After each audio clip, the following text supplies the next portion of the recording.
Hello friends, welcome to my YouTube channel. तो आज की इस वीडियो में हम आपको बताएंगे श्रावण हिंदू पंचांग के अनुसार चैत्र माह से प्रारंभ होने वाला वर्ष का 5वां मास है। भारत में इस माह में वर्षा ऋतु होती है और प्रायः बहुत अधिक गर्मी होती है। श्रावण मास, जिसे श्रावण का महीना भी कहा जाता है, भगवान शिव की पूजा करने और उनका आशीर्वाद पाने के लिए मनाया जाता है। सावन माह के दौरान सोमवार का दिन शुभ होता है और ऐसा माना जाता है कि यदि भक्त समर्पण के साथ भगवान शिव की पूजा करें तो भगवान शिव उनकी मनोकामनाएं पूरी करते हैं। सावन मास शिव जी को विशेष प्रिय है। भोलेनाथ ने स्वयं कहा है, द्वादशस्वापी मासेषु श्रावणो मे अति वल्लभ श्रवणाहम यन्नमाहात्म्यम तेनासो श्रवणो मतः संरक्षम पौर्णमास्यासा ततोऽपि श्रावण स्मृता यस्य श्रवणमात्रेण सिद्धिदः श्रावणोऽप्यत अर्थात मासों में श्रावण मुझे अत्यंत प्रिय है।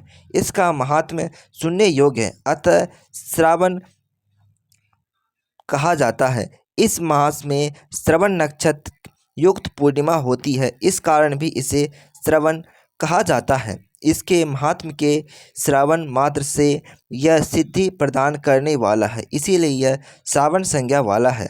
तो फ्रेंड्स, श्रावण में व्रत त्योहार के बारे में बताते हैं। श्रावण कृष्ण पक्ष प्रतिपदा तिथि को पार्थिव शिव पूजन प्रारंभ होता है। श्रावण कृष्ण पक्ष पंचमी को मौन पंचमी और श्रावण कृष्ण पक्ष एकादशी को कामदा एकादशी व्रत होता है। श्रावण कृष्ण पक्ष त्रयोदशी को प्रदोष व्रत और श्रावण कृष्ण पक्ष अमावस्या हरियाली अमावस्या सरेली पर्व होता है। श्रावण शुक्ल पक्ष तृतीया को हरियाली मधुश्रावणी तीज, श्रावण शुक्ल पक्ष पंचमी नाग पंचमी, श्रावण शुक्ल पक्ष एकादशी को पुत्रदा एकादशी व्रत एवं श्रावण शुक्ल पक्ष पूर्णिमा को रक्षाबंधन होता है। तो फ्रेंड्स, अब हम आपको बताएंगे सावन का दूसरा सोमवार कब है। तो फ्रेंड्स, सावन का दूसरा सोमवार 22 जुलाई 2025 को है। तो फ्रेंड्स, सावन के बारे में आपको एक कथा के बारे में भी बताएंगे इस वीडियो में। श्रावण सोमवार की यह व्रत कथा जरूर सुने। तो फ्रेंड्स, सावन सोमवार की व्रत कथा के बारे में, अगर आपकी कोई मन्नत पूरी ना हो रही हो या फिर तमाम प्रयासों के बावजूद आपको करियर में सफलता ना मिल रही हो या व्यक्तिगत जीवन में परेशानी चल रही हो, मसलन कोई भी दिक्कत हो, तो परेशान होने की बजाय अब की सावन का व्रत करके यह बताई गई व्रत कथा का पाठ जरूर करें। मान्यता है कि श्रावण सोमवार के दिन अगर व्रत रखकर इस कथा को सुना जाए तो जातकों की मनचाहे इच्छाएं पूरी होती है। सावन व्रत की पावन कथा। एक साहूकार था जो भगवान शिव का अनन्य भक्त था। उसके पास धन्य धान्य किसी भी चीज़ की कमी नहीं थी, लेकिन उसकी कोई संतान नहीं थी और वह इसी कामना को लेकर रोज शिव जी के मंदिर जाकर दीपक जलाता था। उसके इस भक्ति भाव को देखकर एक दिन माता पार्वती ने शिव जी से कहा कि प्रभु, यह साहूकार आपका अनन्य भक्त है, इसको किसी बात का कष्ट है तो आपको उसे स्वयं दूर करना चाहिए। शिव जी बोले कि हे पार्वती, इस साहूकार के पास पुत्र नहीं है, यह इसी दुख से दुखी रहता है। माता पार्वती कहती हैं कि हे ईश्वर, कृपा करके इसे पुत्र प्रदान कर दीजिए। तब भोलेनाथ ने कहा कि हे पार्वती, साहूकार के भाग में पुत्र का योग नहीं है। ऐसे में अगर इसे पुत्र प्राप्ति का वरदान मिल भी गया तो वह केवल 12 वर्ष की आयु तक ही जीवित रहेगा। यह सुनने के बाद भी माता पार्वती ने कहा, हे प्रभु, आपको इस साहूकार को पुत्र का वरदान देना ही होगा, अन्यथा भक्त क्यों आपकी सेवा पूजा करेंगे। माता के बार बार कहने से भोलेनाथ ने साहूकार को पुत्र का वरदान दिया, लेकिन यह भी कहा कि वह केवल 12 वर्ष तक ही जीवित रहेगा। साहूकार यह सारी बात सुन रहा था, इसीलिए उसे ना तो खुशी हुई ना ही दुखी हुआ। वह पहले की ही तरह भोलेनाथ की पूजा अर्चना करता रहा। उधर सेठानी गर्भवती हुई और 9वें महीने से उसे सुंदर से बालक की प्राप्ति हुई। परिवार में खूब हर्षोल्लास मनाया गया, लेकिन साहूकार पहले ही की तरह रहा और उसने बालक की 12 वर्ष आयु का जिक्र किसी से भी नहीं किया। तब विवाह के बजाय बालक को भेजा काशी। जब बालक 11 वर्ष की आयु हो गई तो एक दिन साहूकार की सेठानी ने बालक के विवाह के लिए कहा, तो साहूकार ने कहा वह अभी बालक को पढ़ने के लिए काशी जी भेजेंगे। इसके बाद उसने बालक के मामा जी को बुलाया और कहा कि इसे काशी पढ़ने के लिए ले जाओ और रास्ते में जिस भी स्थान पर रुकना वहाँ यज्ञ करते और ब्राह्मणों को भोजन कराते हुए आगे बढ़ना। उन्होंने भी इसी तरह करते हुए जा रहे थे कि रास्ते में एक राजकुमारी का विवाह था।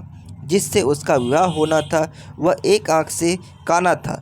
तो उसके पिता ने जब अति सुंदर साहूकार के बेटे को देखा तो उसके मन में आया कि क्यों न इसे ही घोड़ी पर बिठाकर शादी के सारे कार्य संपन्न करा लिए जाए। तो उन्होंने मामा से बात की और कहा कि इसके बदले वह अथाह धन देंगे, तो वह भी राजी हो गए। इसके बाद साहूकार का बेटा विवाह की बेदी पर बैठा और जब विवाह कार्य संपन्न हो गए तो जाने से पहले उसने राजकुमारी की चुंदरी के पल्ले पर लिखा कि तेरा विवाह तो मेरे साथ हुआ, लेकिन जिस राजकुमार के साथ भेजेंगे वह तो एक आँख का काना है। इसके बाद वह अपने मामा के साथ काशी के लिए चला गया।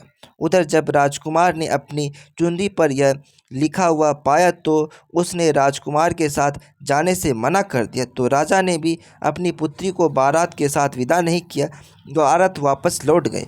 उधर मामा और भांजे काशी पहुंच गए थे। एक दिन जब मामा ने यज्ञ रचा रखा था और भांजा बहुत देर तक बाहर नहीं आया तो मामा ने अंदर जाकर देखा तो भांजे के प्राण निकल चुके थे। वह बहुत परेशान हुए, लेकिन सोचा कि अभी रोना पीटना मचाया तो ब्राह्मण चले जाएंगे और यज्ञ का कार्य अधूरा रह जाएगा।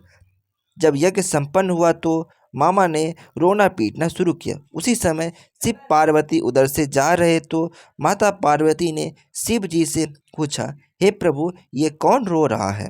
तभी उन्हें पता चला कि यह भोलेनाथ के आशीर्वाद से जन्मा साहूकार का पुत्र है।